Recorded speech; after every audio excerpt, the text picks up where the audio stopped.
જ્યારે મેઘરાજાએ બનાસકાંઠામાં મહેર કરી છે ત્યારે એક બાજુ ખુશી છે તો બીજી બાજુ દુઃખ એ વાતનું છે કે જગતના તાતની તકલીફો કોઈ સમજી નહીં શકે। હમણાં જ વાવણી કરેલી મગફળીઓ કેટલાય ખેડૂતોને જો આવો ધોધમાર પડશે તો મને લાગે છે કે આખી સિઝન ફેલ જાય તેવી પરિસ્થિતિ ઊભી થઈ છે। તો વરસાદ આવે છે ત્યારે આપણે રાજીપો એ વાતનો હોય છે કે અહીંયા હાલ હું ઊભો છું એ સુજલામ સુફલામ છે। સુજલામ સુફલામ માટે આપણે પાણી છોડાવવા માટે ઘણા બધા પ્રયાસો કરતા હોય છે। હાલમાં પાણી ચાલુ છે અને આવી રીતે અવિરત ઉપરથી આ પ્રભુનો પ્રસાદ, વરસાદ નહીં પરંતુ પ્રભુનો પ્રસાદ, એવી રીતે જો આ પ્રસાદ મળતો રહે અને આવી જ રીતે સુજલામ સુફલામ ચાલુ રહે તો મને લાગે છે કે આવનારા આપણા 6 મહિના જે ભૂગર્ભ જળના છે એ સચવાઈ જાય। હાલમાં સમગ્ર બનાસકાંઠામાં સાર્વત્રિક વરસાદ છે, એમાં સૌથી વધારે પાલનપુર, ડીસા, દાંતા, ધાંધરા આ વિસ્તારમાં વધારે વરસાદ છે। એમાં ઉપરવાસમાં જ્યારે વધુ વરસાદ હોય ત્યારે આપણને રાજીપો એ વાતનો હોય કે રાજસ્થાનમાં વધુ વરસાદ હોય તો ચોક્કસથી આપણી બનાસ નદીમાં એટલે કે દાંતીવાડા ડેમમાં વધારે પાણી આવતું હોય છે। એટલે એ રાજીપો આપણને એટલા માટે થાય કે દાંતીવાડા ડેમમાં જ્યારે પાણી આવે ત્યારે એ પાણી આપણને આપણા વિસ્તાર માટે બહુ સારું છે, પણ એમાંય પણ એ દુઃખ એ વાતનું છે કે આખો એ ડેમ ભરાય અને પાણી જ્યારે ન છોડવામાં આવે ત્યારે એ પડેલું પાણી છે એ આ બનાસકાંઠાને મળતું નથી, એટલે એ વાતનું પણ દુઃખ છે। ખુશી એ વાતની છે કે હાલની તારીખમાં જે વહેલી સવારથી એટલે કે આખી રાતથી આ વરસાદ સાર્વત્રિક વરસી રહ્યો છે। હવામાન વિભાગે જે રીતના આગાહી આપી હતી એ જ રીતના હાલમાં વરસાદ છે અહીંયા જોઈ રહ્યા છે। હું અત્યારે સુજલામ સુફલામ કેનાલ ઉપર ઉભો છું। આ દ્રશ્ય એવા લાગે છે આહલાદાયક કે ખરેખર હિલ સ્ટેશન ઉપર હોય ને એવું લાગે અને એક નાનકડી નદી અહીંયાથી વહેતી હોય, આ વરસાદી પાણીના ઝરમરિયા અહીંયાથી વહેતા હોય અને ઝળહળતું પાણી અને પ્રવાહ એમ સુજલામ સુફલામમાં આપણે ઉનાળામાં જોઈએ છે એવી પરિસ્થિતિ હાલમાં ચોમાસામાં છે।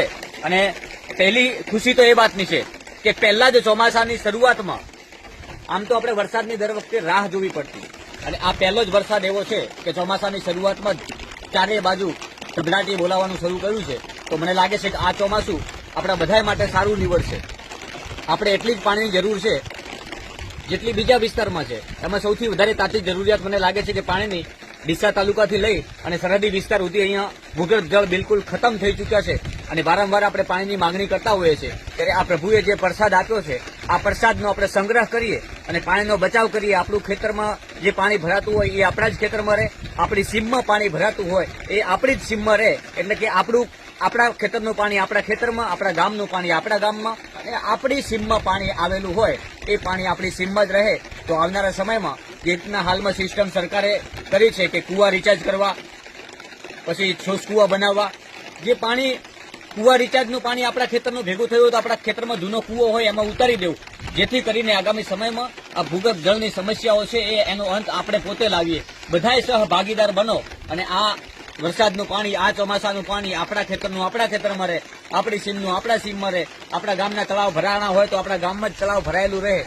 એ તળાવ ફાટીને બીજે ક્યાંય પાણી ન જાય એવી વ્યવસ્થા આપણે પોતે ઊભી કરીએ, જેથી કરીને આગામી સમયમાં આ આખી જે પરિસ્થિતિ ઊભી થઈ છે ભૂગર્ભ જળની એ આપણે એનું સોલ્યુશન લાવી શકીએ છીએ। એમાં સમય લાગશે, 5 વર્ષ આપણે આ પરિસ્થિતિમાંથી નીકળવું પડશે, કારણ કે આજ ચોમાસામાં આપણે પાણી ભૂગર્ભમાં ઉતારીએ અને આજ ચોમાસામાં આપણું સારું થઈ જાય એવું નથી। આપણે સતત આના પ્રયાસો કરતા રહેવું પડશે। જે રીતે બનાસ ડેરી આમાં સહભાગી બની છે, સરકાર પણ સહભાગી થઈ રહ્યું છે, આખું તંત્ર આમાં જોડાયેલું છે। પાણી કઈ રીતે બચાવવું, પાણી ક્યાંથી જાતું હોય તો એને રોકવું કઈ રીતે, આ તમામ પ્રયાસો આપણે પોતાએ સહભાગી બનીને કરવા જોઈએ। હાલમાં મેઘરાજાએ મહેર કરી છે બનાસકાંઠામાં, મને ખૂબ આનંદ એ વાતનો થાય છે કે અત્યારે આવી જ પરિસ્થિતિમાં ખેડૂતોને તકલીફ છે, ખેડૂતોને નુકસાન છે, પણ આ પ્રભુએ આપેલો પ્રસાદ છે એ આવનારા સમયમાં આપણને સુખદાયી નીવડે તેના માટે વરસાદ પણ એટલો જ જરૂરી છે। પરંતુ સાથે સાથે કેટલાય ખેડૂતોની હાલમાં પરિસ્થિતિ એવી છે કે વાવણી કરેલું ધન આજે પણ ઊભું છે, વરસાદની રાહ જોવે છે કે ક્યારે વરસાદ રોકાય અને ક્યારે આપણે આ વાવણી કરેલું જે ધન છે એ લઈએ। અને ત્યારબાદ કેટલાય ખેડૂતો એવા છે કે જેમણે વાવણી કર્યા બાદ જે ધન છે એ લીધું છે, પણ ફરીવાર જે વાવણી કરી છે મગફળીની, અત્યારે સિઝન છે મગફળીની વાવણી કરવાનું શિયાળુ માટે, તો હવે પરિસ્થિતિ એવી નિર્માણ થઈ જાય 2 દિવસમાં જે મગફળીનું વાવણી થઈ હશે એ ખેડૂતોને જ્યારે આ સતત વરસાદ આવે ત્યારે તકલીફવાળી વાતાવરણ છે, કારણ કે વાવણી કરેલું મગફળીને જે એ ઓળા કહેવાય એ ઓળા ભરાઈ જાય તો મગફળી જલ્દી બહાર આવે નહીં, એટલે નુકસાનકારક પણ છે। પરંતુ તેમ છતાં રાજીપો છે એ વાતનો કે પ્રભુ આ પ્રસાદની અમારે ખૂબ જરૂર છે। આ ભગવાને આપેલો વરસાદ નહીં પણ આપણે એને પ્રસાદ માનીએ હાલમાં એવું સ્લોગન પણ ચાલે છે કે આ વરસાદ નથી, પ્રભુનો પ્રસાદ છે. તો આપણે આ બધાએ આ પ્રસાદ લેવાનું ચાલુ કરીએ.